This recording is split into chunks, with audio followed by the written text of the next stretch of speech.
Hello everybody, welcome to Sir Chua's Accounting Lessons PH, and this is discussion 11, Property, Plant and Equipment Part 4, and we will be talking about subsequent measurement of property, plant and equipment. At the end of the video, you should be able to calculate revaluation surplus, calculate impairment loss, and calculate new depreciation expense from revised estimates. Before anything else, please like, share, and subscribe to Sir Chua's Accounting Lessons PH and hit the notification bell button to alert you of the latest video lessons. For all of your questions, comments, and suggestions, please put them down in the comment section below. And for webinar and speakership invites, please send me a message at kevintroy.chua1994@gmail.com. Thank you very much for your utmost support for Sir Chua's Accounting Lessons PH. And may these videos continue to help students in their online learning and academic development. May these videos continue to help teachers in enhancing their lesson plans and teaching methodologies. Thank you very much for trusting Sir Chua's Accounting Lessons PH as your online learning partner. Maraming salamat po. Okay, in the last lesson, we discussed about depreciation and depletion. And now, we are on the last part of our discussion for property, plant, and equipment, which is impairment loss, revaluation surplus, a subsequent measurement of PPE, and then changes in accounting estimates. Okay, so let's start. Subsequent measurement of property, plant, and equipment. An entity can choose from two models in measuring property, plant, and equipment after initial recognition. So as you know, we record PPE at cost, diba? That's the initial recognition. However, the entity, at the end of the accounting period and in EVE's presentation, they can choose between two models. Yung tinatawag po natin cost model and revaluation model. Let's talk about them one by one. The cost model of presenting property, plant, and equipment is like this. If an entity chooses the cost model of subsequent PPE measurement, ang ating pong property, plant, and equipment ay nakapresent ng cost minus accumulated depreciation and accumulated impairment losses. Mamaya po tuturuan ko kayo kung paano mag-compute ng impairment loss. But when the entity chooses the cost model, it's simply cost minus lahat po ng depreciation natin na naipon, which is accumulated depreciation, and then in any case that there is an impairment loss, then ma-minus din po natin yun. That's it, okay? Now, the other model is what we call the revaluation model. Pagka naman po revaluation model, if the entity chooses the revaluation model of PPE, then the PPE shall be presented at revalued amount. Revalued amount is the fair value of the asset at the date of revaluation less subsequent accumulated depreciation and subsequent accumulated impairment losses. So meron pa rin po tayong i-recognize na accumulated depreciation and accumulated impairment losses, but we give respect to the asset's revalued amount. So later in our problems, you'll understand what I am referring to as revalued amount. But basically, revalued amount is the fair value of the asset at the time na tayo po ay nag-review ng kanyang fair value, which is the date of revaluation. Okay, now let's talk about asset impairment. An entity should not carry their asset at more than its recoverable amount. So, kino-compare po natin yung carrying value ng asset versus sa totoong recoverable amount niya. If the asset's carrying amount is greater than its recoverable amount, the difference between the two is recognized as impairment loss. An assessment by an entity is required if there is an indication of asset impairment. So, lagi po tayo nagkakaroon ng assessment or review kung ang ating pong asset ay impaired. Ngayon, when can we say that there is asset impairment? Yung review po natin ng asset impairment may come from external or internal sources. Okay, so asset impairment may be impaired from external or internal sources. So, ano po ba yung mga sources na yon? Okay, for the external sources of asset impairment, the external information that should be considered which may indicate impairment on an external perspective is, number one, decline in asset value, more so than normal wear and tear. Naluluma talaga siya, nasisira, so nagde-decline ng asset value. Okay? Changes in the entity's environment, which includes technological environment, market, economic, or legal conditions outside the company. It also includes the increased in market interest rate which will affect the assets value in use. So later po, pag-uusapan po natin yung value in use na yan. And then carrying amount of net assets, if this is greater than the market capital of a company, there may be impairment. But actually, this is more on goodwill po, yung carrying amount or fair value of net assets. So sa advanced accounting po natin yan pag-uusapan, not in this lesson. Okay, yung pang-apat pong bullet point na nabanggit dyan. Siyempre, kung may external sources, may internal sources din po yung impairment natin. So the internal information that should be considered which may indicate impairment include evidence of obsolescence or physical damage in the assets, and then changes in assets use, including nagiging idle na po yung asset, hindi na natin gano'n nagagamit, or there is a plan to discontinue using the asset, or restructure the operation to which the asset belongs, plan to dispose the asset before the expected date, reassessing the useful life as finite rather than infinite, and then syempre, poor na yung performance ng ating asset. Okay, so yun po yung mga internal sources po ng ating asset impairment. And our assets should be reviewed kung meron pong indications ng impairment. Yan po yung ating mini checklist para malaman natin if we have asset impairment or not. Okay, so ang sabi po natin is i-compare po natin yung carrying value ng asset versus sa recoverable amount. At kapag ka po mas malaki yung carrying amount kesa sa recoverable amount, para bang ang dating recoverable amount is yan na yung totoong value na lang ng asset eh. Parang you cannot carry an asset amounting to 1 million when its recoverable amount is only 800,000. So there is really an impairment loss on that. Parang ganon. Okay. Now, when can we say or how can we say that na yun yung recoverable amount ng asset? It's the higher amount between the asset's fair value less cost of disposal and value in use. So you compare the two, kung ano po yung mas malaki, yun yung recoverable amount ng asset na i-compare natin sa carrying value. So, cost of disposal or costs incurred by an entity to ready the asset for eventual sale. Okay? Kaya nga po cost of disposal kasi po baka may balak na tayong ibenta yung asset. So, ano po yung mga cost na yon? Legal cost, stamp duties, and other transaction taxes. While value in use is the calculated present value. So, gagamit ka po ng present value factors dito ng mga discount rates to get the present value ng alin? Estimated future cash flows na naka-associate po dun sa ating asset. Okay? So you just compare the fair value less cost of disposal versus the value in use of the asset, that is the asset's recoverable amount.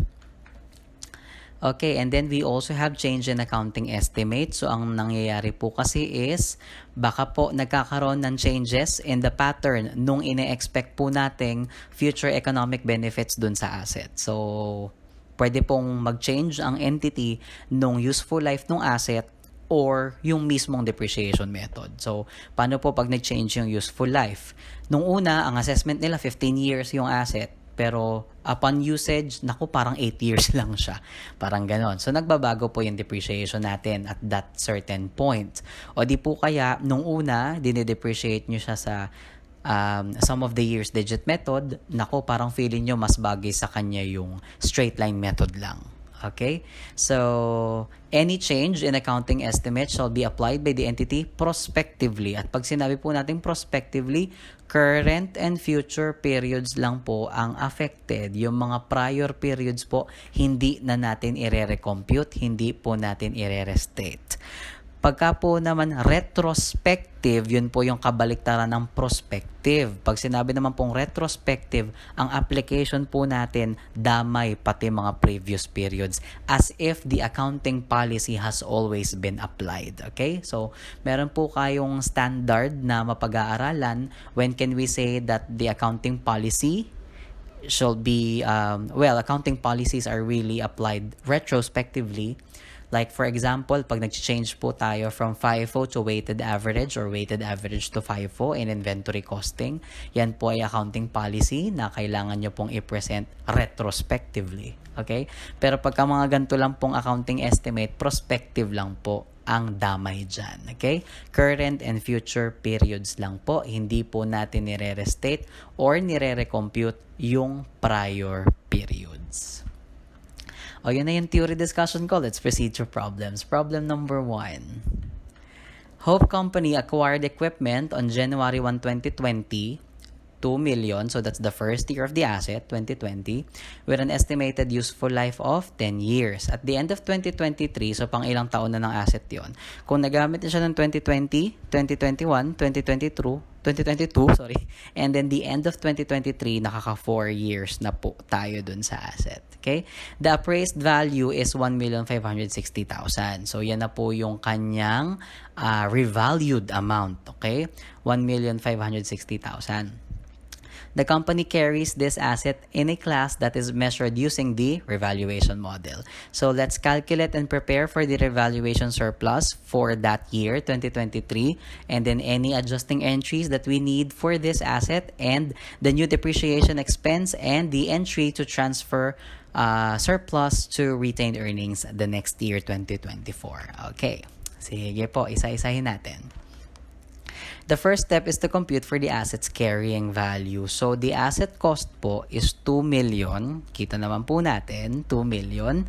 Less accumulated depreciation. Paano po kukunin? So, i-depreciate nyo lang po siya yearly using straight line method since the problem is silent.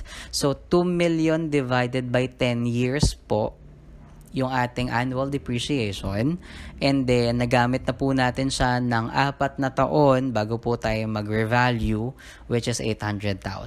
Okay, so 2 million divided by 10 years is 200,000 times 4 years na pong dumaan. The accumulated depreciation is 800,000. Okay, 200,000 times 4, that's 800,000. You just get the difference between the two as you know it. That's the carrying value of the asset before their revaluation, 1,200,000. The next thing that you do is to compute na po for the revaluation surplus by comparing it dun sa appraised value natin. Okay? So, the fair value of revalued amount or the revalued amount itself is 1,560,000 at the end of 2023, while at the end of 2023, the carrying value of the asset is 1,200,000. So, you just get the difference between the two. The difference is called revaluation surplus, 360,000. Now, the next step is to compute for the percentage increase relative to the revaluation surplus. So, as you can see, the revaluation surplus is 360,000. You just simply divide it to the carrying value of the asset, which is 1,200,000. The percentage increase is 30%. Okay? Again, that is 360,000 divided by 1,200,000. The percentage increase is 30%. Then the next step is to apply the percentage increase to the asset cost and accumulated depreciation. So you do this table. At cost, ang ating pong gross amount is 2 million but we have accumulated depreciation of 800,000. That's the carrying value of the asset, which is 1,200,000. You apply the 30% increase to get the appraised value. So 2 million times 30% is 600,000, then you add it again to 2 million, that's 2,600,000. Or you just simply multiply it by 1.3 kasi 30% po yung increase natin. So for this one, for example, for the accumulated depreciation, it's 800,000 multiplied by 1.3, that's 1,040,000. Now, you know that your percentage is correct when you get the net amount, it's 1,560,000, and that 1,560,000 should be this one, your appraised value. Okay? You get the difference between them. Ito po yung mga increase na magiging basis natin sa ating entry. So, this will be your adjusting entry. If your asset increased to 2,600,000, then you debit the asset account. Sorry, nakalagay dito equipment as dinebit ko sa machinery. Sorry po, i-machinery nyo na lang to, okay? So, debit the asset account for the increase of 600,000. And then you credit accumulated depreciation on the increase in accumulated depreciation. And then the difference is revaluation surplus. So, kung babalikan po natin yung computation kanina ng revaluation surplus, yun po yung 360,000. So, nagtutugma-tugma po yung ating pong mga calculations. Now, for 2024, ganito na po ang entries natin. magde-depreciate pa rin po tayo using the new revalued amount, 1,560,000, kasi nga po naka-revaluation model tayo. Bakit po 6 years na lang? Remember that we have already depreciated for 4 years from the start of 2020 until the end of 2023. 4 years na po yun. And then 10 years po yung life ng asset. So the remaining life of the asset under the appraised or the revalued amount is 6 years. So 1,560,000 divided by 6 years, that's your new depreciation, 260,000. And then you transfer the surplus to retained earnings. As you remember, our revaluation surplus is 360,000. You also divided by 6 years. The amount transferred to retained earnings every year until maubos yung revaluation surplus is 60,000. Okay, that's it. Yan po yung ating discussion for revaluation model. Okay, problem number 2 po tayo. Salonga Company has a machinery that is currently being reviewed for possible impairment.